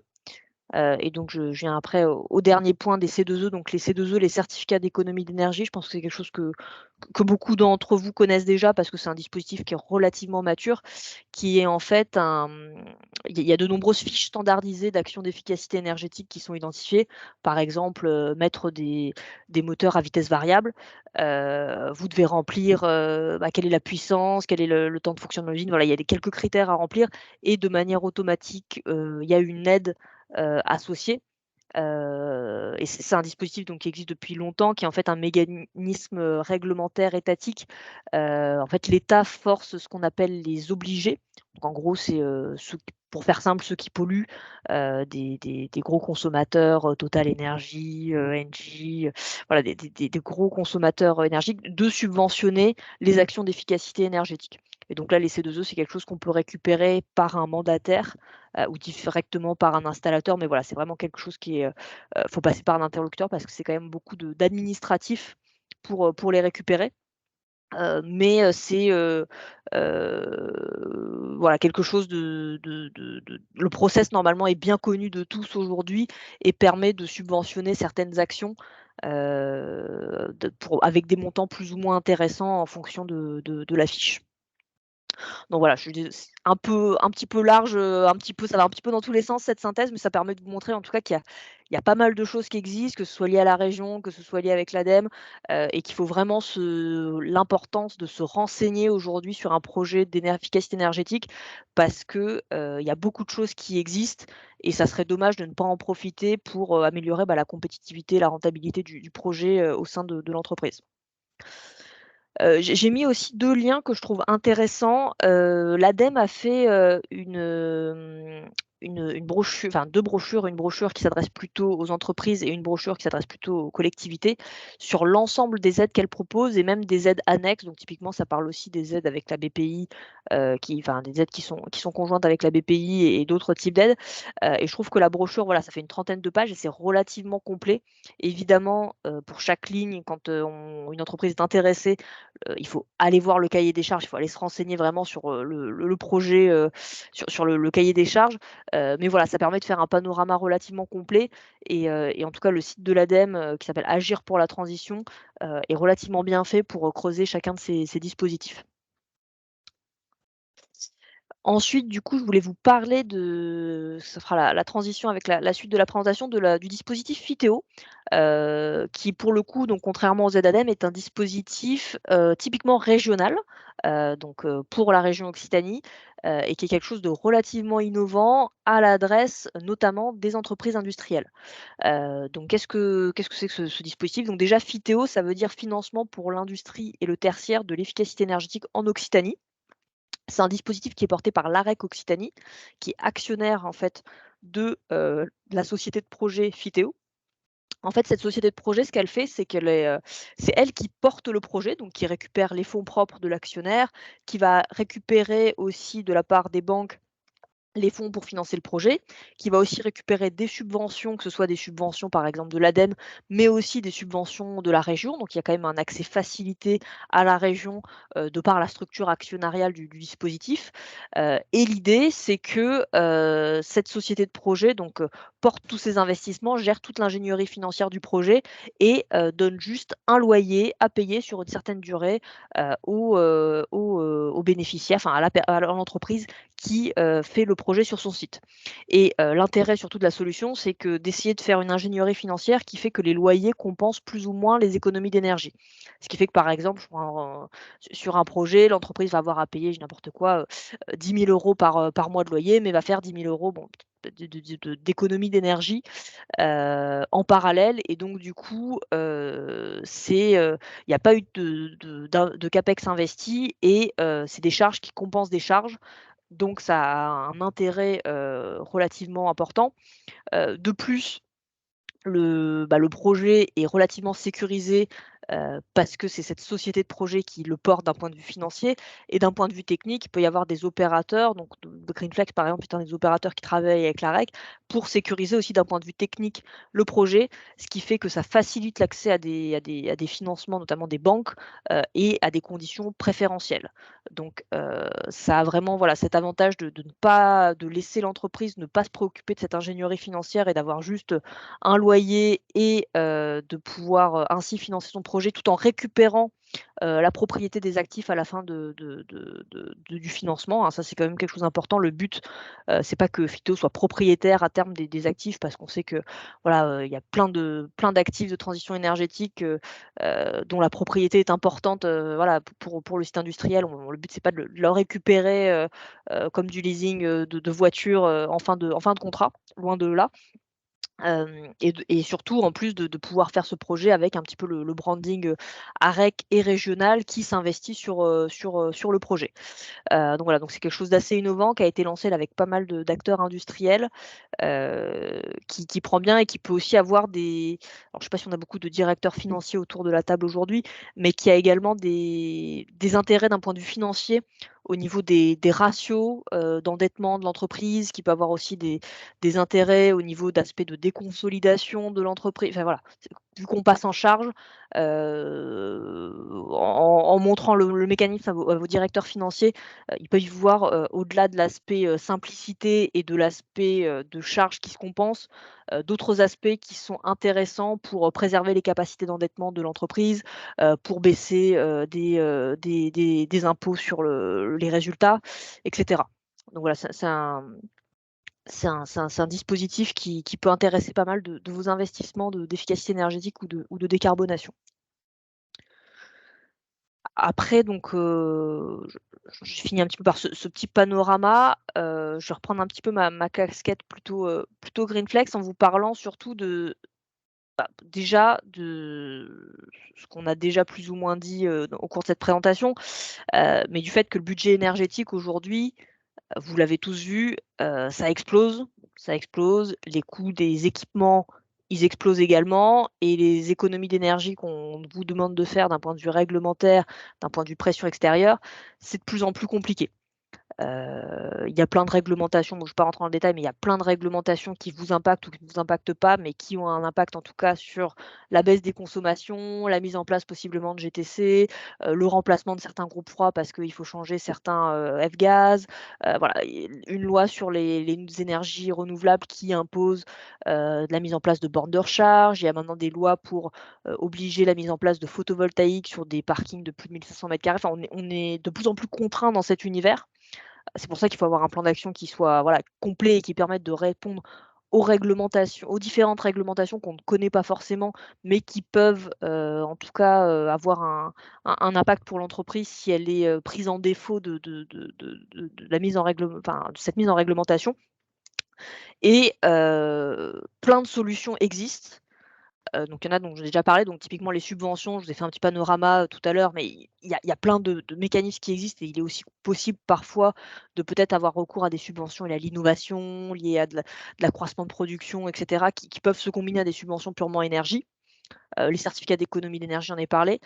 Vous avez des choses un peu bêtes et méchantes, par exemple sur des contrats de location, des contrats de leasing où vous pouvez mettre à disposition des équipements et du coup aussi ça permet de faciliter l'acquisition, de certains actifs, notamment des actifs où il peut y avoir des évolutions technologiques, assez fortes.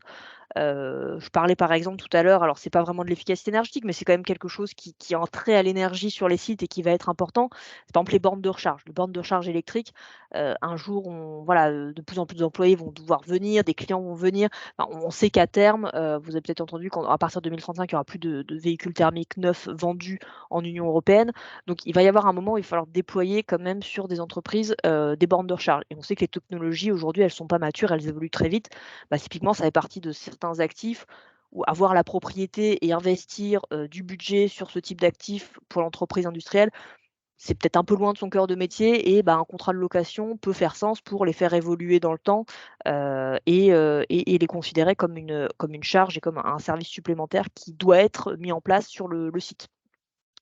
Vous avez aussi ce qu'on appelle des contrats de performance énergétique, qui ont été assez populaires en industrie, il y a 2 ans, 2 ans et avant parce que c'était un mécanisme qui permettait d'abonder le montant des dettes des certificats d'économie d'énergie.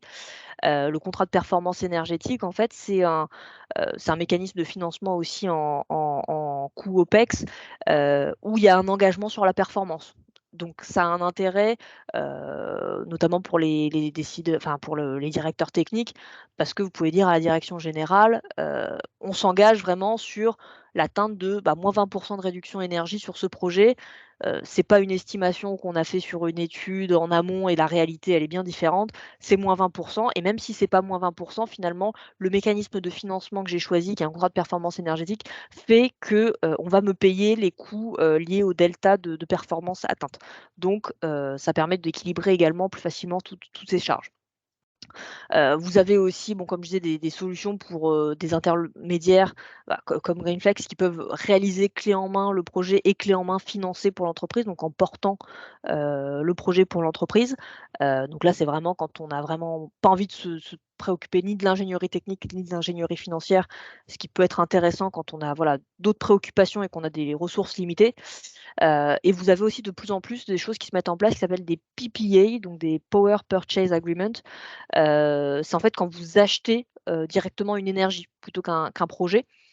Par exemple, c'est ce que je mentionnais sur les dispositifs AREC sur les ENR électriques. Vous avez de plus en plus d'entreprises aujourd'hui qui vous proposent, de ne pas investir sur, la mise en place des panneaux photovoltaïques, mais de vous vendre, un prix du kilowattheure pendant une certaine durée. Alors, ce qu'il faut savoir, c'est que évidemment, ce genre de solution, ça a des avantages et des inconvénients. L'avantage, c'est que oui, vous n'avez pas le CAPEX à sortir. Par contre, vous allez quand même avoir un engagement assez long. Vous n'avez pas de volatilité sur le prix qui va être mis, mais le prix est celui actuel. Enfin voilà, il peut y avoir des effets d'aubaine ou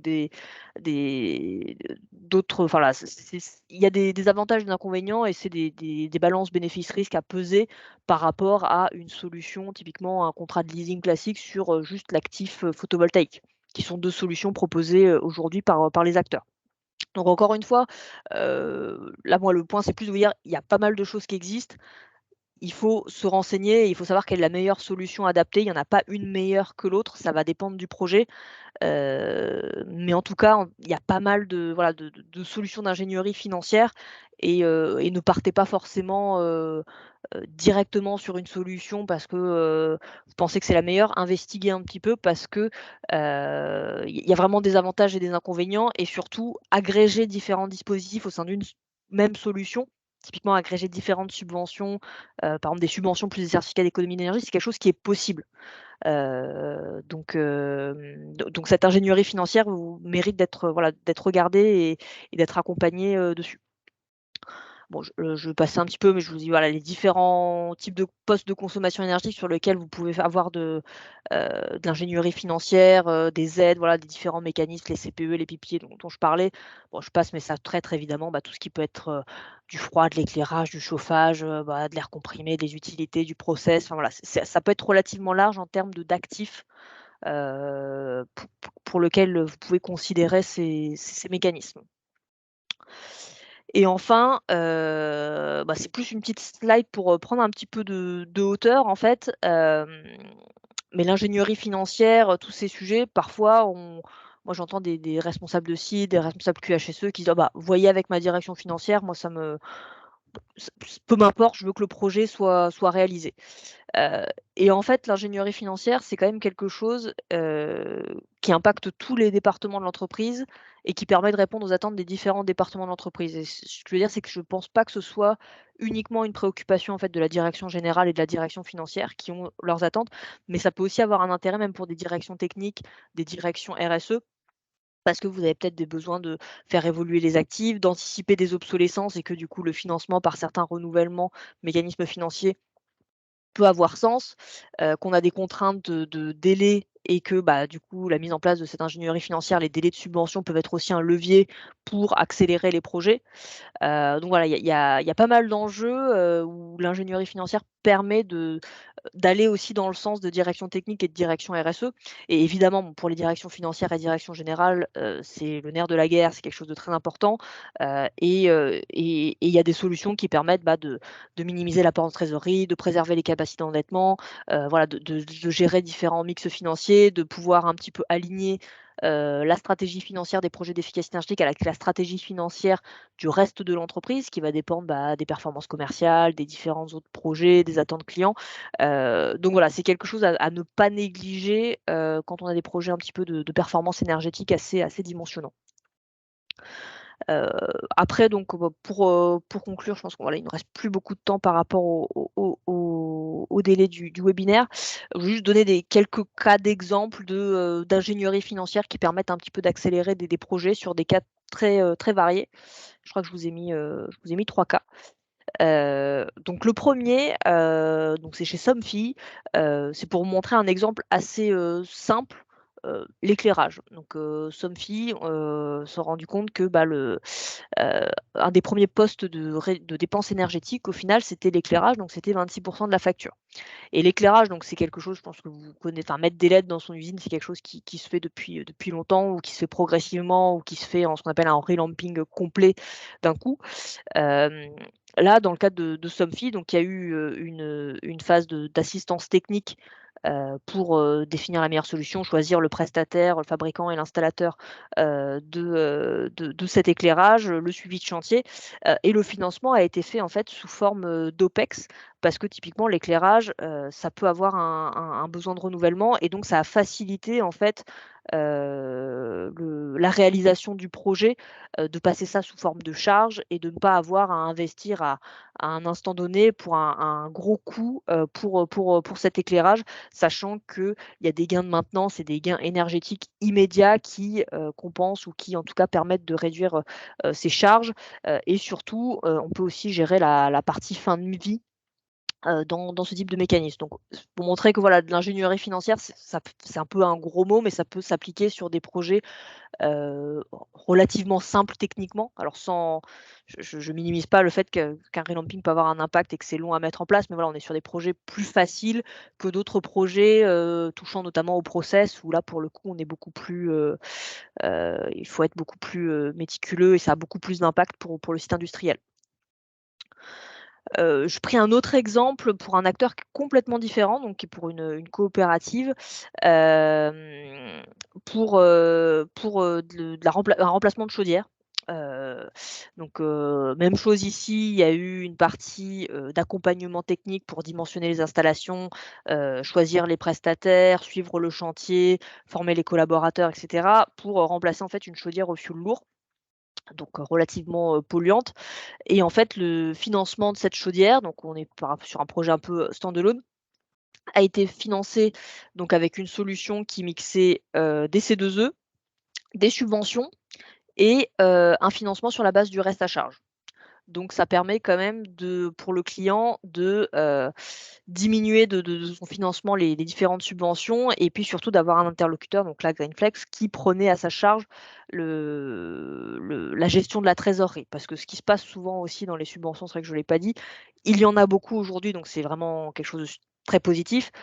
Par contre, ça n'empêche qu'il y a quand même un apport de trésorerie de l'entreprise à amener parce que souvent la prime, vous l'avez, en plusieurs fois ou bien à la fin du projet ou bien il faut s'assurer que la performance énergétique ait bien été amenée et dans tous les cas, donc c'est vrai que sur une vision long terme globale du projet, ça réduit les coûts, mais il y a quand même la partie gestion de trésorerie et la gestion de trésorerie, surtout dans le monde dans lequel on vit où, les budgets sont de plus en plus contraints et où, tous les coûts augmentent, c'est quelque chose de très regardé.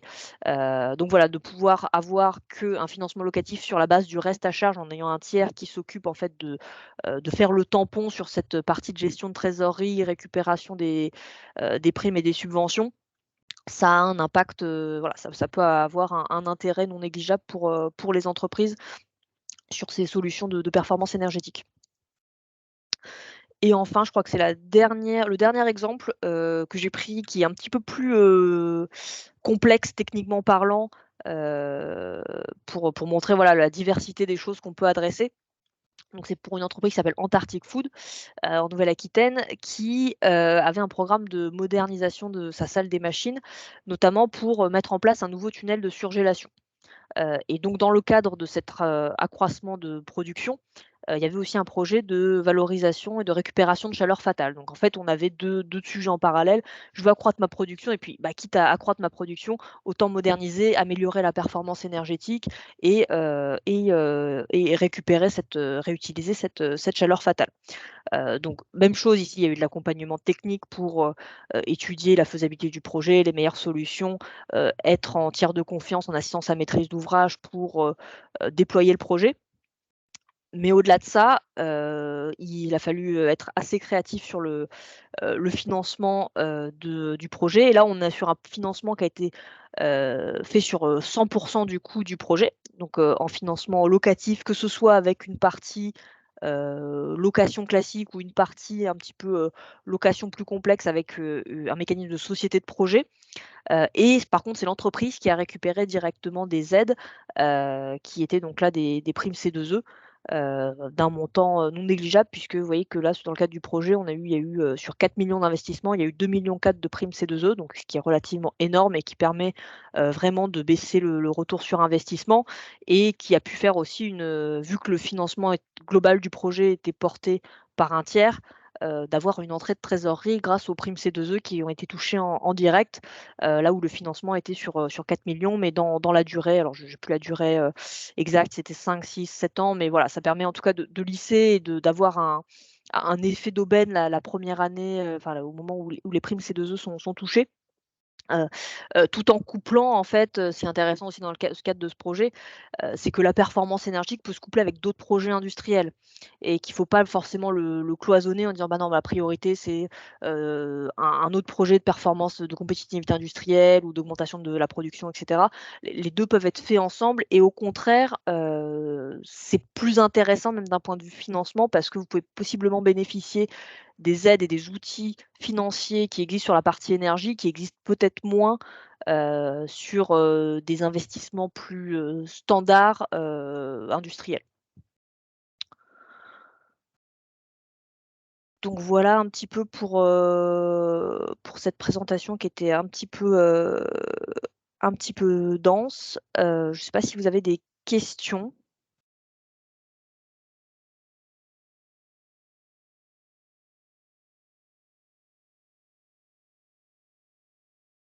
Donc, comme j'ai dit tout à l'heure, les présentations vous seront envoyées et vous aurez les coordonnées des intervenants et les questions que vous n'avez peut-être pas aujourd'hui, vous pourrez les poser, y compris par la suite, hein.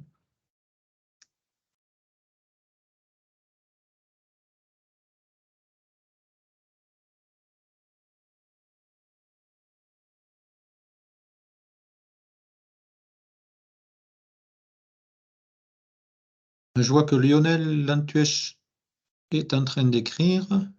Est-ce pour une question? Non, c'est pour nous dire merci. Merci. Donc, ce que j'ai prévu, mais je vais le faire très rapidement, c'est traiter les 3 points. Donc, le référentiel industrie du futur, les offreurs de solutions en Occitanie et pour finir, le parcours régional industrie du futur. Je vais aller très vite et là aussi sur la présentation, je vous mettrai, tous les liens, utiles à ce sujet?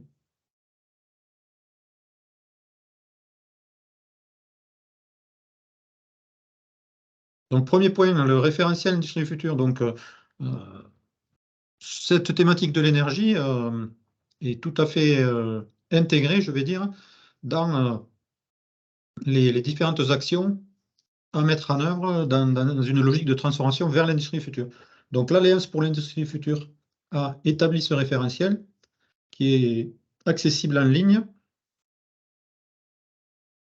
Ce référentiel est structuré tout d'abord avec ce que l'on appelle des leviers au nombre de 6.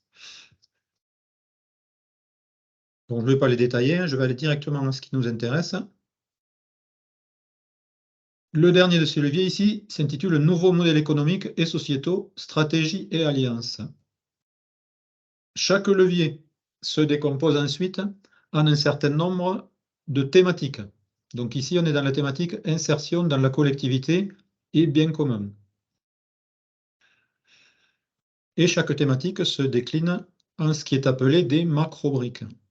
Et donc, c'est ici que l'on retrouve la macro-brique qui nous a occupé aujourd'hui, qui s'intitule « Adaptation de la consommation d'énergie ». Donc, avec ça, vous avez accès à des fiches pratiques. Et donc, la fiche pratique « Adaptation de la consommation d'énergie » est visible, donc se télécharge plutôt, à partir du lien qui est ici. Donc ça, c'est si vous souhaitez vous familiariser avec cette notion d'industrie future et ce qui la compose, ben c'est le meilleur moyen, c'est de parcourir donc ce référentiel.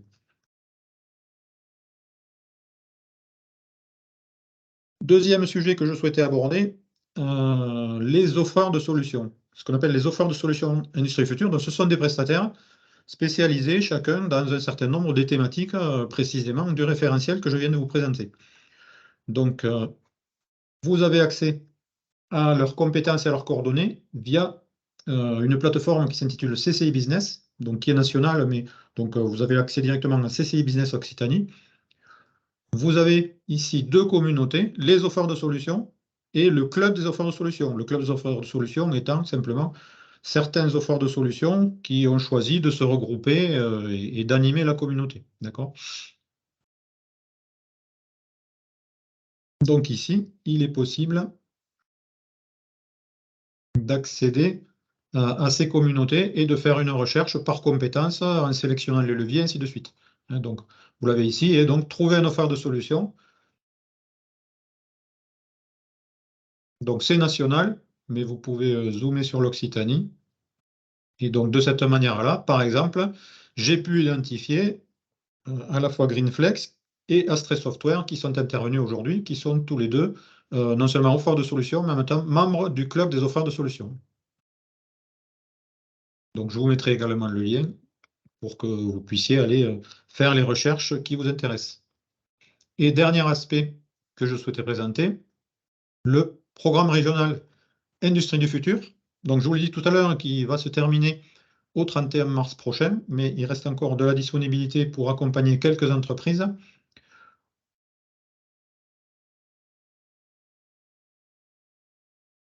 C'est un parcours d'accompagnement qui fonctionne en deux phases successives. Une première phase sur 5 jours qui consiste en un diagnostic dit 360 degrés et l'élaboration d'une feuille de route avec 5 jours de consultants pris en charge intégralement à 100%.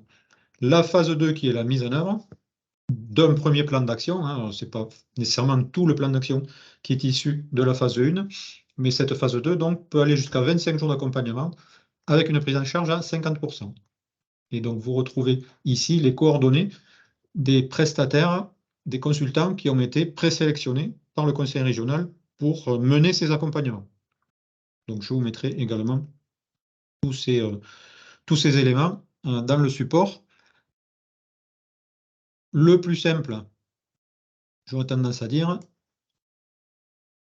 c'est de contacter votre conseiller CCI le plus proche. Bon, pour l'Aveyron, c'est moi et certains de mes collègues sont également connectés ce matin. qui ont une parfaite connaissance du dispositif, des modalités pour solliciter le dispositif, et également qui sauront vous mettre en relation avec les différents prestataires. Et ce qui peut vous être proposé également, c'est l'aide à l'élaboration d'un cahier des charges succinct pour consulter les différents prestataires et choisir celui qui, a priori, correspondra le mieux aux besoins que vous aurez exprimés au travers de ce cahier des charges. Et surtout, n'hésitez pas à revenir vers moi à l'issue du webinaire pour tout élément complémentaire dont vous auriez besoin et qui vous intéresserait. On a été assez vite, hein, c'est le format d'un webinaire. On fait en sorte de ne pas déborder d'une durée de 1h30, on y est à peu près. Donc, s'il n'y a pas d'autres questions, je vais vous souhaiter dans l'immédiat un bon appétit et vous souhaiter de bons projets en matière de performance énergétique au bénéfice de la performance plus globale de vos entreprises. Je vais arrêter l'enregistrement.